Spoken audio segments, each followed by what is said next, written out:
These gnomes, man, they're so full of it, and somebody's got to say something. I'm done. I'm done. We're being sold on this amazing race of super smart little guys, and nothing in game suggests that this is true. And I'm sick of it.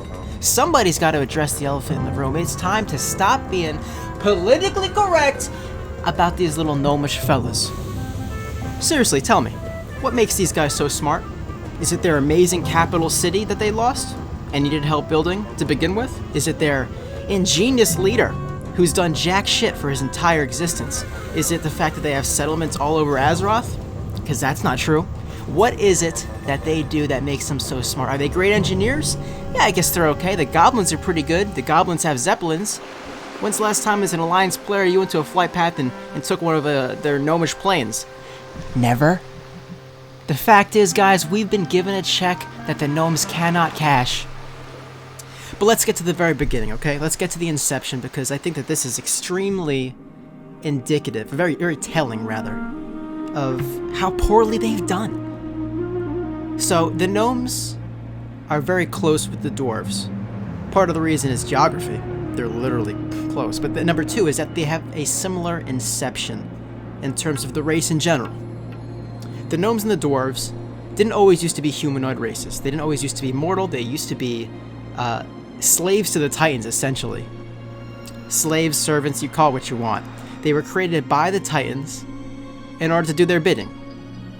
And so Yogg-Saron, the second old god that you actually find in the game, you find him in Old War, out in Wrath of the Lich King, Old War. One of the best raids. Yogg-Saron is pretty dope himself.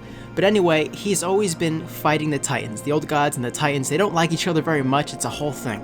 Okay, so he creates the Curse of the Flesh. The Curse of the Flesh. What it does is it goes into the Titans, servants, slaves, whatever, and all these Titan-created beings, and it basically turns them mortal. And so once they become mortal, they have consciousness, and they have all these ambitions, and they actually are no longer mindless robots, and so they set off on their own. And so this happened to the Earthen and the Mechagnomes. The Earthen became dwarves, and the Mechagnomes became... yes. So, the dwarves, coming from the Earthen were great at digging holes and, stuff like that. And the gnomes were smart, I guess. Although we'll go into why that's bullshit. So the Earthen become the dwarves, and they start setting out on their own path. They start carving out these wonderful kingdoms. The dwarves are not a unified race. There's multiple tribes, or clans rather, and they've all had success in their own right. The Wildhammer, the Dark Iron, the Bronzebeards, they've all been quite successful. Of course, the Bronzebeards and the Dark Iron, really neck and neck there. And the gnomes, well, they go on to do absolutely nothing. Nothing at all. Even though they're far more consolidated than the dwarves, they don't have a bunch of rival clans fighting against each other. They've done nothing with it. They basically don't exist until the Second War, and the dwarves kind of find them and say, do you guys need some help or something? And they give them a nice little pat on the head, they help them build Gnomergan, and they kind of become like a little bit of a sub-clan underneath the dwarves in Ironforge. Now, the reason why I wanted to talk about the Curse of the Flesh and these two races, their origin story, is because it's easy to compare them fairly. It's like two brothers grown up in the same household. They have the same home, the same parents, the same everything.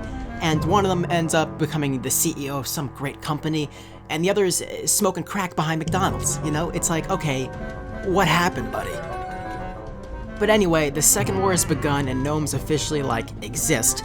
And they help the Alliance in the war, and then for the Third War, they kind of disappear again. And everyone's like, well, where do these guys go?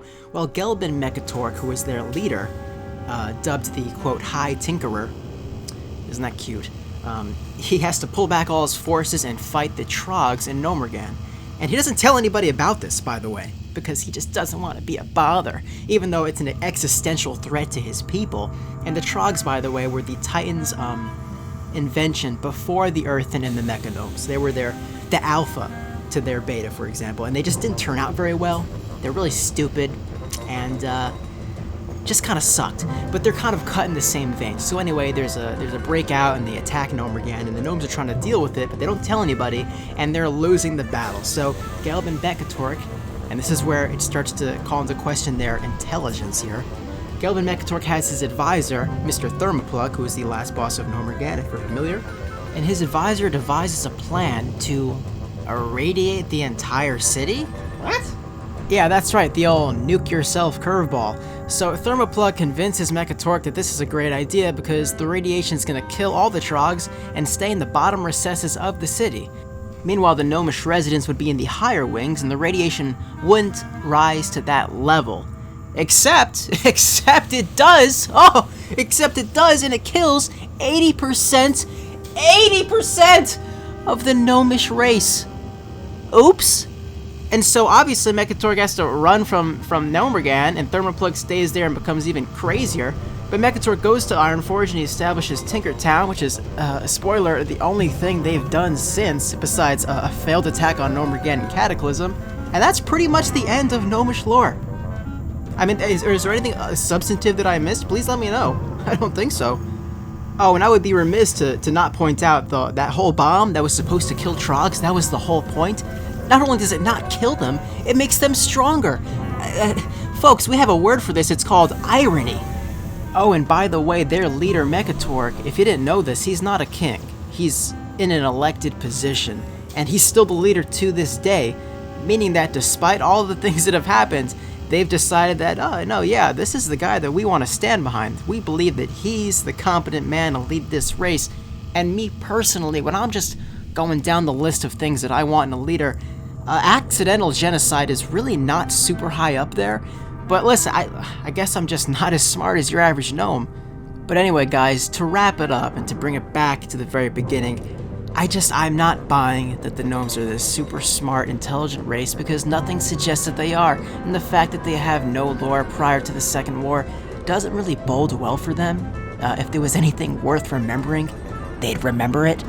And going forward, there's still, like, how many expansions has it been? And there's still nothing of substance. I mean, the biggest thing that they've done since Vanilla is try and take back Gnomergan in Cataclysm, and they failed. Maybe it has something to do with that incompetent-ass leader they refused to get rid of. I don't know. But, yeah, guys. So, if you want to write down in the comments any counterpoints, I mean, please do so. I know some people will probably bring up the Deep Run Tram, or the fact that they ride robot chickens. Yeah, you know, we're all super impressed. But, what have they done on their own behalf with these amazing inventions? Doesn't seem like jack shit. So, that's about a wrap for the video, fellas. Hope you liked it. If you liked the video, leave a like. If you liked the content, please subscribe. And let me know, like, what other races do you think are a little bit overhyped, or maybe underhyped, or perhaps what if this is all hypothetical, of course, but what race would you like to see to be playable instead of gnomes? Because I'm over it. I'm just over it. Anyway, guys, I'll see y'all next week.